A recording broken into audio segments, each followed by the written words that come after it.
Well, here's all the dogs. There's Basher, the brown one, and the mottled one is Snow, and of course talking Poggy. Poggy's not so much of a puppy these days. Well, I thought I would go for a walk.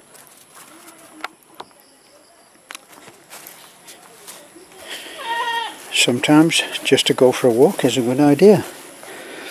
And I'll show you what's been happening on our road. But first, it just seems like there's puppies everywhere. Hey, no, let me look at this little guy. Oh. The little one. Hey. This is actually a beautiful puppy. Can you be quiet, Boggy? Look at this little one here. Hello, baby.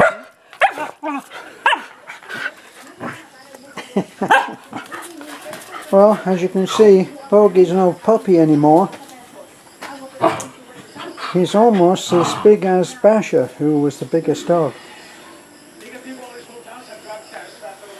But this little guy is so sweet. Look at this. Hey.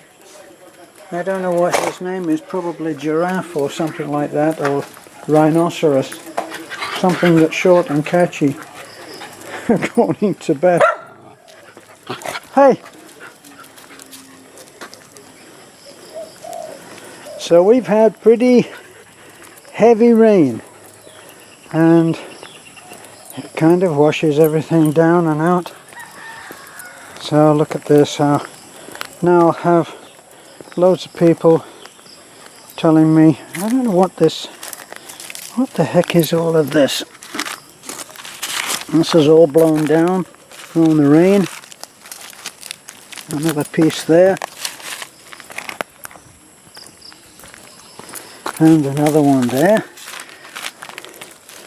I would say this is packing from one of the boxes. Nothing that you plan is ever quite what you would like, is it?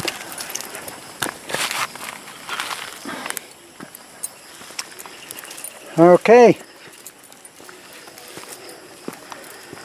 Now it's easy to blame the kids for spreading litter, but actually what happens is that if the dogs think that there's anything to eat anywhere, boy, that's the target, and they take their treasure away and enjoy it in peace away from the other dogs. But of course that usually means taking and spreading stuff that has no food value at all. They still take it. So we're a little short, around 5. Don't know the exact time because I don't wear a watch anymore, but we're looking at close to sunset. Isn't that beautiful?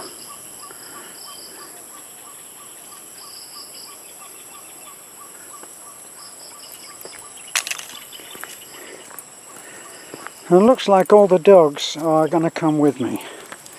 I thought I'd walk down the steep road to the bridge, and I got 4 dogs with me this time.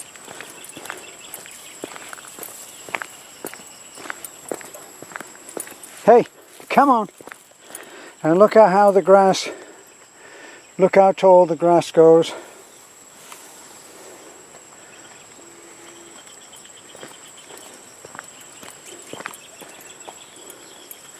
Look at it, and it leans right over into the path. Snow! And that's actually a path that goes up to Lena's house, which you can see on the horizon there. And that is the very elaborate Filipino style electrical supply.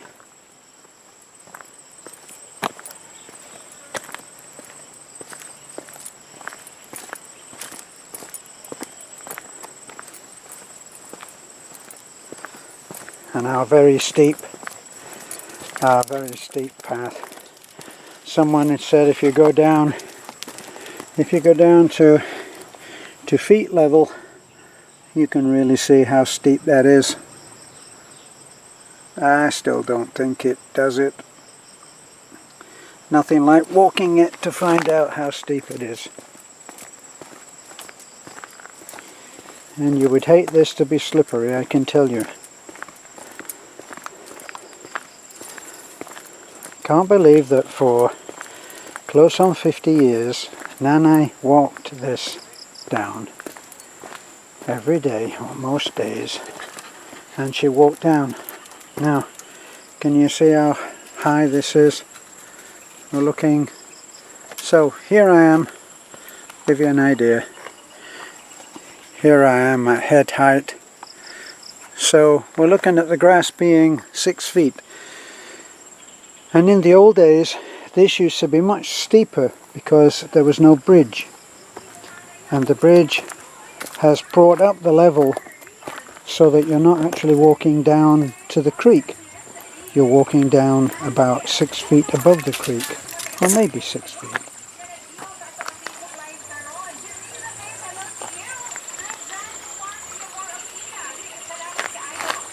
So there,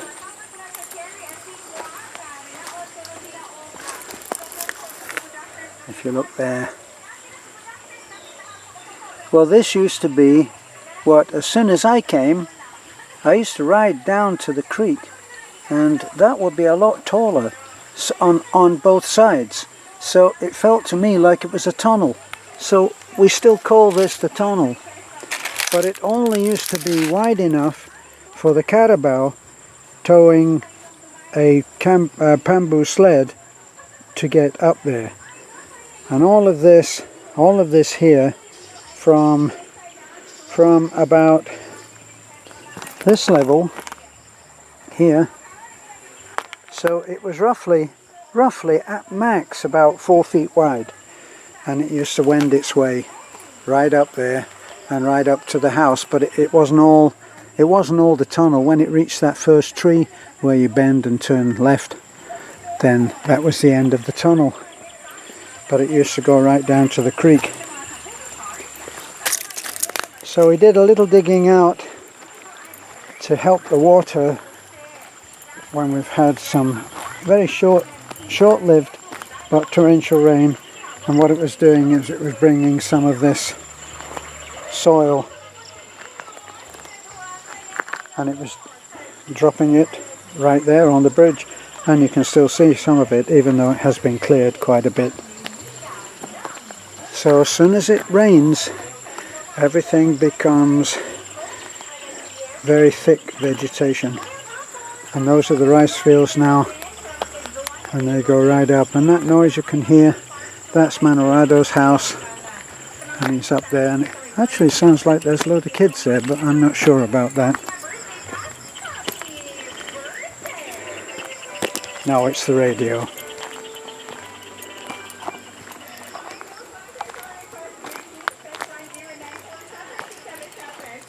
Now, if funds had allowed, I would really like to have brought the concrete up to here.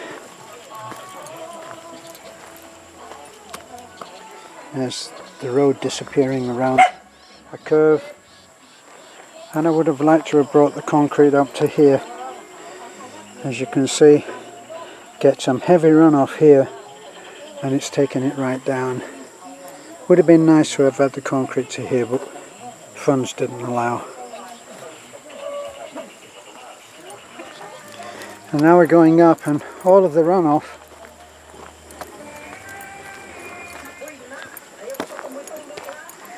Hey Julio, how are you? So all of the runoff, look, we've got some heavy erosion there, and it comes and it dumps, goes right over the edge of the road. See, coming now. So you can see it's all just dropping away, and we've had heavy rain And all of the rain, all the water comes from right at the top there, and it just comes right down. And when it gets to the edge, it takes away the edge with it. Now in some places they've had whole villages taken away by this. There'll be a point up near the top there where the rain goes down and under, goes underground, and then all of that top becomes mud. And then as soon as it starts to lose traction, then it comes down, and this is it. Now the other day when we were even in the red, I think we were in the red. Now look at this. Now this is the kind of mud that has taken lives in the Philippines. Well, not just in the Philippines. This is not just a Philippine problem, if you can see. Now can you imagine all that when the rain is actually continue to pour? And it pours right down, takes everything with it. You can see, look here, it's going over there, but it's continuing on and down. Now Rado, who is, well, he's a hilltop farmer, and he knows the land. Look at this. I'll give you an idea. Give you some scale. There's my foot. So you can see how that's draining off into the rice field. That's a rice field there. It's a tiered rice field.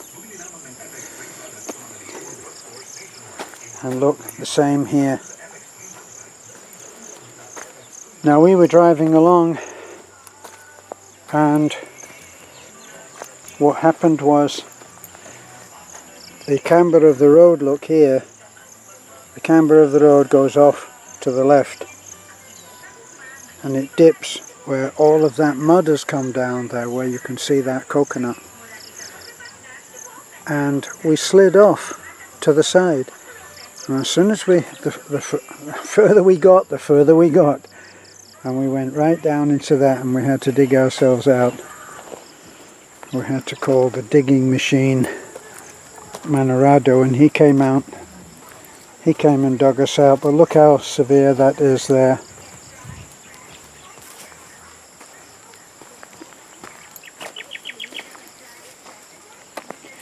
Now for some reason it's not quite as bad at this stretch of the road, although you can see it does come off there. Now believe me, when you're in a truck, you really don't want to come over onto this. This is, and I've experienced this is very easy to come over and start sliding off over there, which you really don't want to do.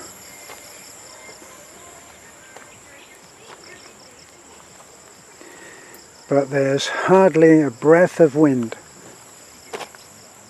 Hardly a breath. Just listen to that. Thank you. Right on cue, a bird sang a little song for us. Thank you.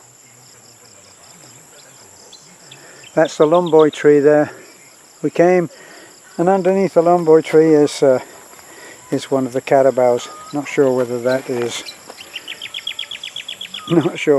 is James Bond, because please don't accuse me of being racist, animalistic, or whatever.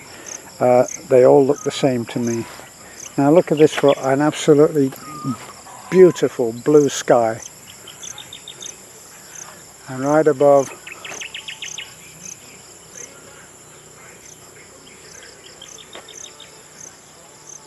there's the moon, 3/4 moon, right in the middle. Wow, we're really getting a performance from that little bird over there.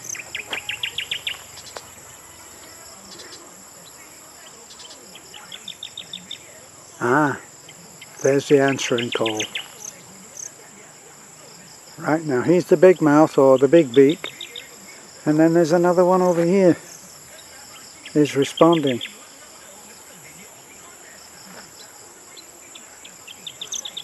Right. He's saying, I hear you. Okay, he's the big beak. That's bird talk for big mouth, okay.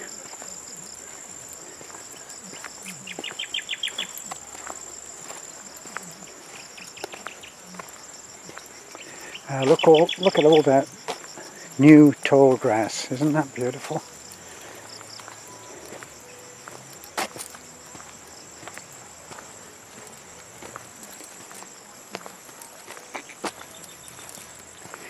Now, I don't know whether you can hear it, but I can hear the sound of my own feet. The sound of my own footsteps.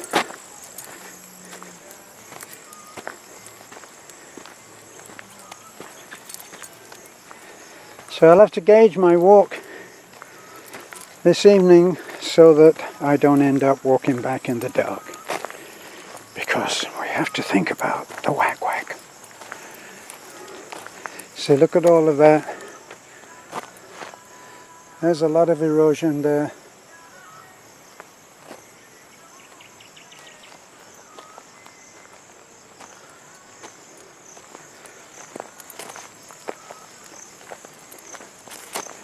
We don't actually see very big birds.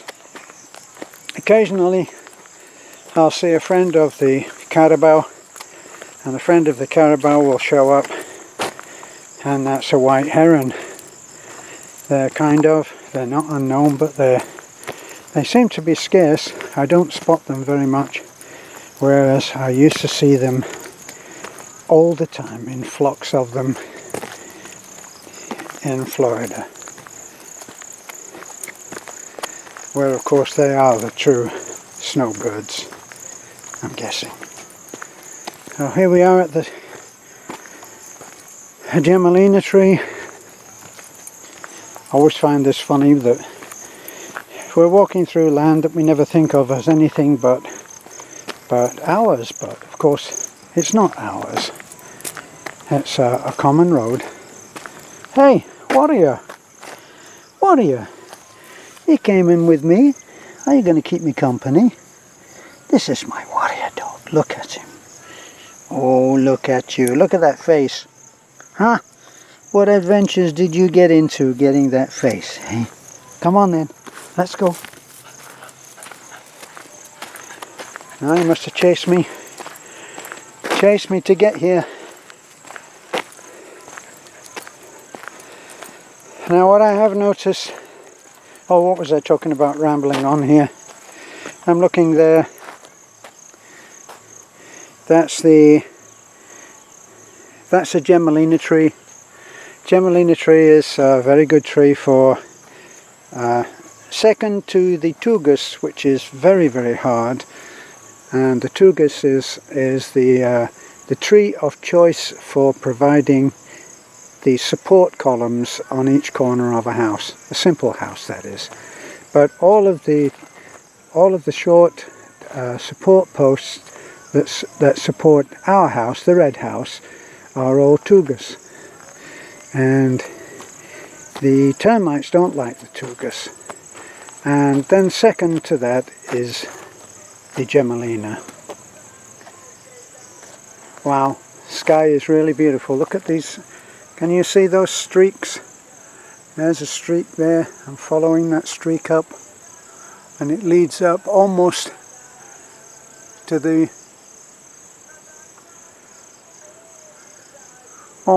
moon. And then that one there is a cloud. Look, and that goes off.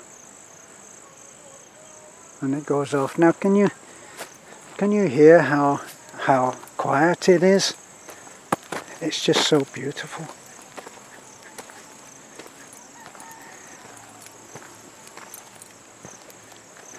Look at that over there.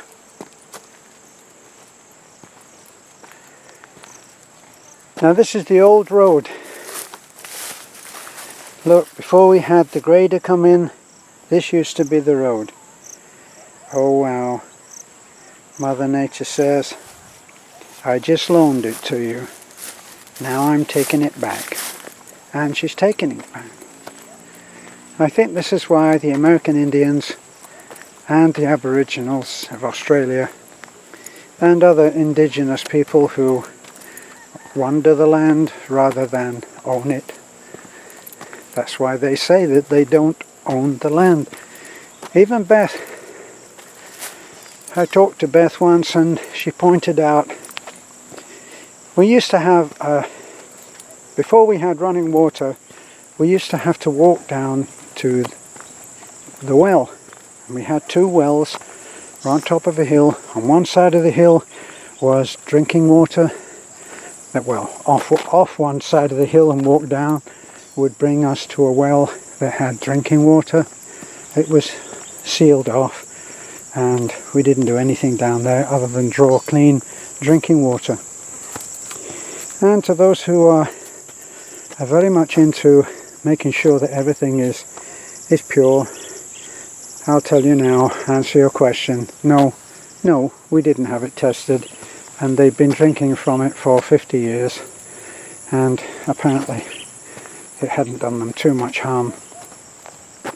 And then on the other side of the hill was a path. Well, the path led down to a well that we used to wash at, okay, and it was right very close to a rice field. And I noticed looking out of our house one day on top of the hill and looking down, and someone had ploughed across our path, so there was no path there anymore. So I mentioned this and I said, why are they doing that across our path? And she said, well, at one time that used to belong to my father and mother, our family, and it was gradually ploughed over quietly, and then they went to the land registry and they filed it as theirs. I said, why didn't you go to court? Why didn't you take it back? And she said, my father said, better not to do that, that karma would bring its own justice. And that's a real belief here, that karma would bring its own justice. Now there is a big bird there that might be, well, I'd only be guessing. Don't even know whether you can see that, but that's a 2 foot, maybe 3 foot wingspan on that bird. And that's our notice there that sunset is pretty well done here. Now the sun has dropped below the horizon and it's just lighting up the sky. So the sunset has actually happened, but we're looking at just the last parts of how the sun lights up the sky. When I used to see skies very similar to this with the cloud, see that cloud off now in the center of the screen, those clouds when they are very big, we used to, when I was with my son, when I first arrived in America, and we would call those Da Vinci skies. We'd say that Leonardo da Vinci had painted that sky. Now I love this hill because when we come over this hill, looking around, not quite sure how much you're able to see, but that's a hill there, and we come down, and as we come here, this is the first look that we get of our home. There's our home there. That the white brickwork that you can see that's right in the center of the screen now, that's the house that's being built by Jessica and James. And then all around are the houses. That used to be just a plain hill, and it was gifted to Beth's mom and dad, and it was gifted to them by, I think, by Maxima's dad. Maxima is the name of Nanai, but of course we all call her Nanai. She's everybody's nanai. And it was gifted to them, that piece of land, and I can never quite get how much there is, whether it is hectares or whether it's acres, never quite sure. Sometimes it seems like they're saying it's 10 acres and then others it's 13, but it's all dotted around, and people own tracts of land that are adjoining, and somehow they know which is which. But what I was about to say about the Gemelina trees, those Gemelinas, both of those Gemelinas are owned by a former mayor of, I think, either Itafi or Taliban. And when I say, well, who does that belong to? She said, it belongs to the mayor.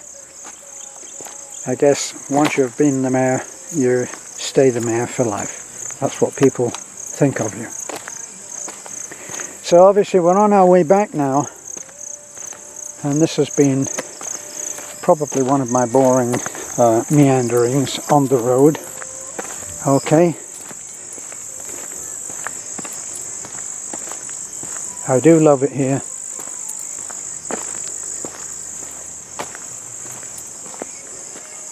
How could you not?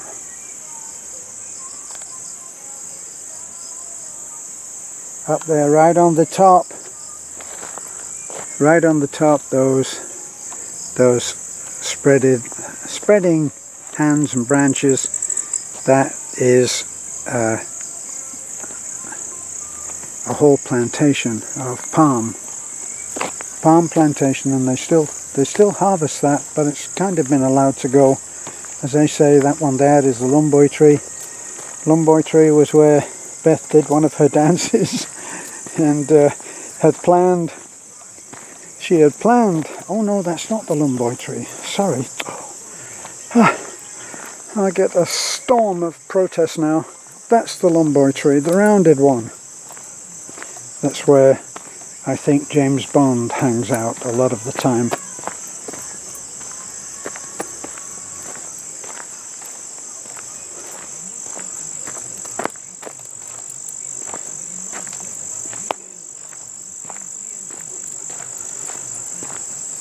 Now if the kids had accompanied me, incidentally the dogs seem to have left, but if the kids were accompanying me now, they'd be telling me to hurry up because of the whack whack.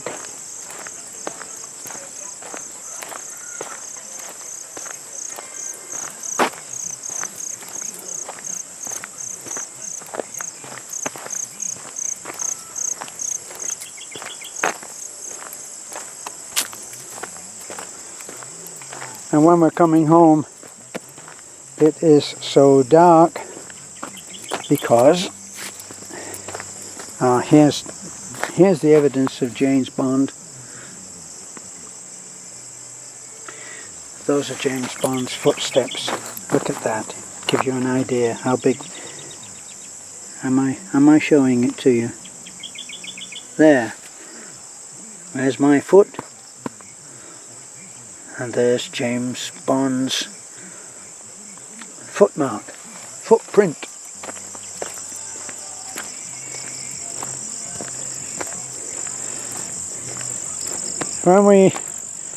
When we did the road, we got the grader, and we got the grader to come along.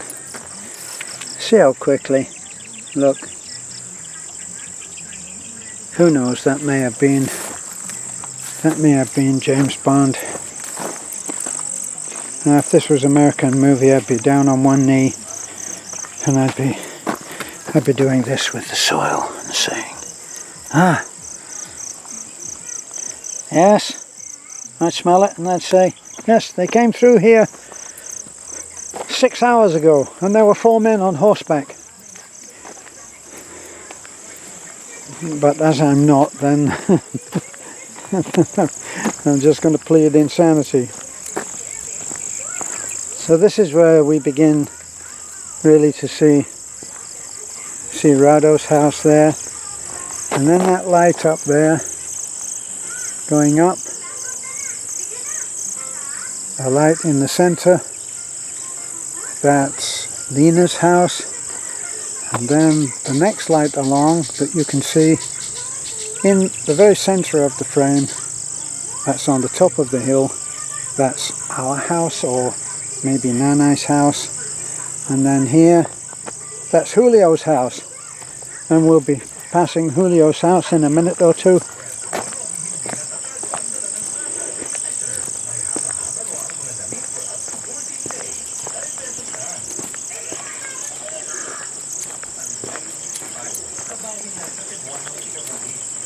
Julio, of course, is one of the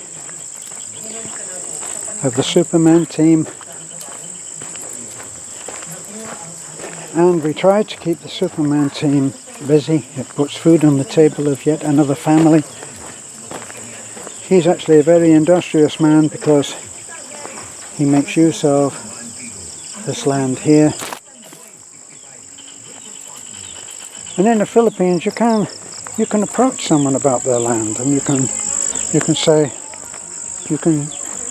offer them a deal, like we helped a little while ago when our Australian adventurer was here. A man came and asked for help. He wanted to borrow money for the fertilizer to be able to do a crop of rice. Ah, there's Warrior. He was a little bit ahead of us. There's Julio's little home. Doesn't that look nice? Overlooking the fields. So as I was saying, the man came and he asked for help, and we, through the kindness of Tracy loaned him the money for being able to do a crop. And when that harvest was brought in, the man got in touch with us, and we went over there with the truck, and we took some bags of rice, and then the idea was that we would donate that rice, or those sacks. You have to get them milled, of course. You don't just get rice coming off out of the field without actually doing a lot of work, so you have to take it down to the miller, and they mill it, and it mills down, from what I remember, it mills down to less than half. Okay, so we're going to do the pushing walk now to get up. Maybe now you can see how quickly the darkness falls. And if I had misjudged it, I would soon be walking in the dark, and the whack would be eyeing me enviously or hungrily.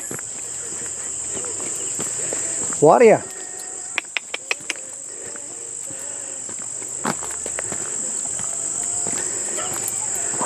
And of course all the dogs must be saying, hell, I'm not going with him. The last time he walked for miles. And now see how the direction has changed. We've turned right around, started coming back, and there's the sun again. I'm sorry, the moon.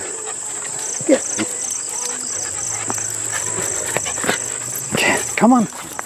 Where were you when I needed some company? Go on. Go on.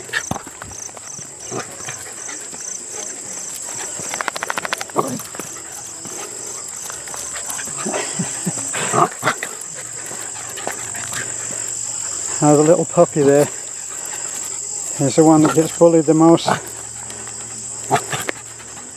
think even Bogey is taking a shot at that one now. There's a cruel hierarchy that is brutally enforced. Okay, come on. Top dog is top dog.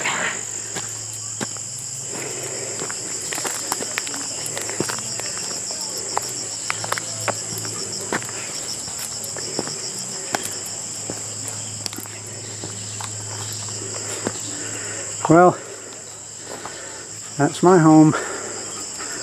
You open the door and the light is on.